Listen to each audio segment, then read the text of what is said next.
fanambarana ny vondrona isika rehetra miaraka amin'ny andro rajoelona dia nijoro hanoana ny filoha andro rajoelona eo amin'ny fanatanterahana ny ezaka rehetra sy ireo drafitrasa ary velorano anavotana sy ampandrosoana ny malagasy rehetra sy ny firenena manontolo.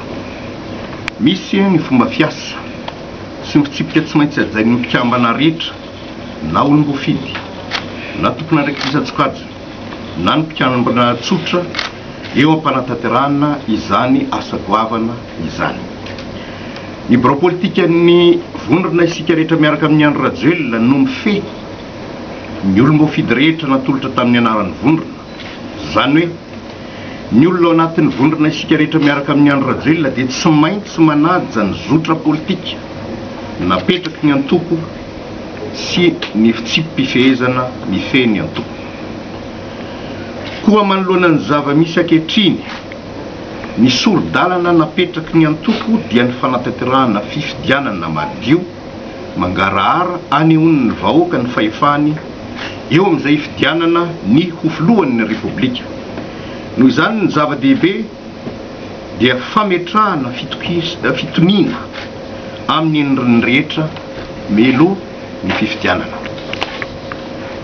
Koa ny birao politika ny vondrona isika rehetra miaraka amin'ny andro rajoelona dia manameloka ny korontana sy ny savorovoro anohitohinana ny fanehoan'ny vahoaka ny fahefany amin'ny alalan'ny fifidianana. Makahery mitandro ny filaminana izay niezaka mba tsy hisian'ny fioaram-pefy manoloany ry fihetsiketsehana fanakorontanana mitranga ka nirovana ny ain'ny vahoaka sy ny fananany. Ny birao politika ny vondrona isika rehetra miaraka amin'ny andro rajoelona dia manameloka amin'ny fomba entitra ny fihetsika tsy mitondra makany amin'izany fitoniana izany izay nataon'Andriamatoa hery manana Razafimahefy, satria mifanohitra tanteraka amin'ny hevitra rehetra ijoroan'ny antoko ny zavatra ataony sy ambarany, ary indrindra mitondra ho any amin'ny fifandranitana sy ny savorovoro. Koa amin'izao fotoana lalovan'ny firenena izao dia tsy maintsy mandray andraikitra ny birao politika mikasika ny olona tsy manaja ny fitsipim-pifehezana ato anatin'ny antoko, indrindra ny fitsipika mifehy ireo olom-bofidy natolotry ny antoko.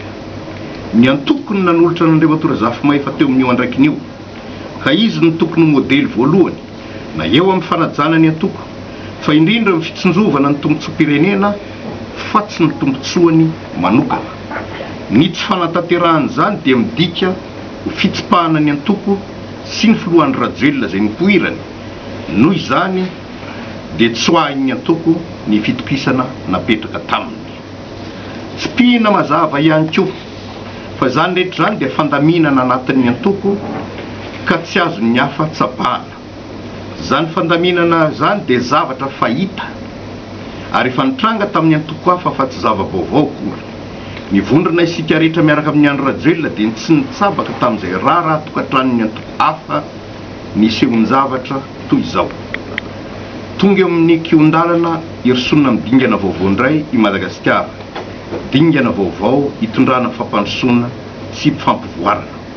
Miandrano izany ny vahoaka malagasy, ary ty fifidianana filohan'ny repoblika ity no risonina amin'izany.